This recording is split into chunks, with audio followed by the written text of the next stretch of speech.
Thank you, Mr. Chairman. Mr. McFall, Ambassador McFall, I wanted to discuss with you a little bit about one of the things you mentioned when you said that Ukraine is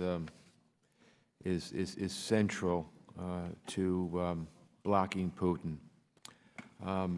I've been really at odds with U.S. policy toward Ukraine. First of all, back in 2008, I think it was a strategic blunder that NATO did not admit Ukraine, and Georgia, by the way, in 2008. I know that the Bush administration said that they pushed to have it done, but that the Germans and then, to a lesser degree, the French blocked it. I think that Putin's aggression in both those countries would not have happened if they had been members of NATO. I think our lack of bringing them into NATO makes it virtually impossible for them to come into NATO in the future, and I think that was a time lost. I think that Ukraine is so important. It's really the center of where we have our disagreements with Russia.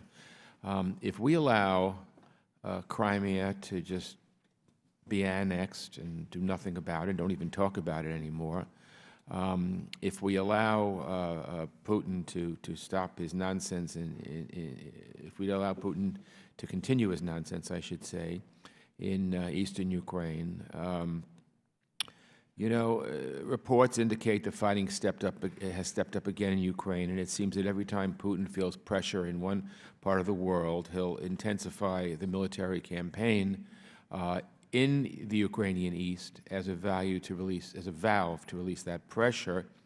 And at the same time, Ukraine's fighting serious corruption problems, and it limits its government's ability to respond to the Russian aggression.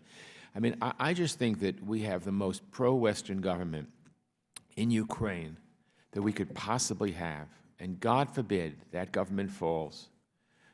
It'll be 100 years before we'll have anything like that. And to me, this is really at the core, it strikes at the core of NATO. And if we want NATO to continue to be successful and not just worthless, it seems to me Ukraine is where we make our stand. I disagree with the administration's lack of providing weapons to the people of Ukraine. I know they feel that Ukraine can never beat Russia, and so if we provide Ukraine with more weapons, it'll just escalate the situation.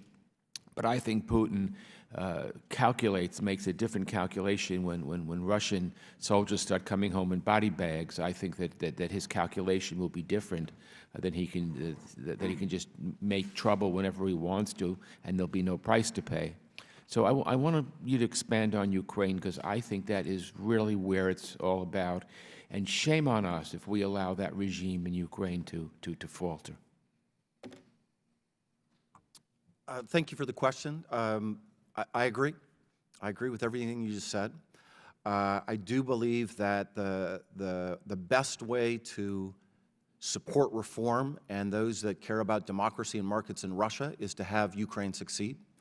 I believe that the best way to deter further aggression from Ukraine is to help Ukraine succeed.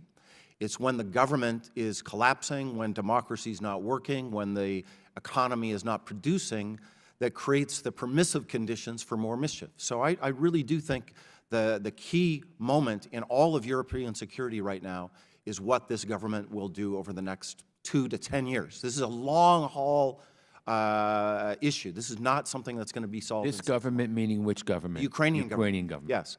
Now, it's not. I would disagree slightly. I think there were some people that used to be in the government that were better. Minister Yaresko, for instance, was, I think, a great finance minister.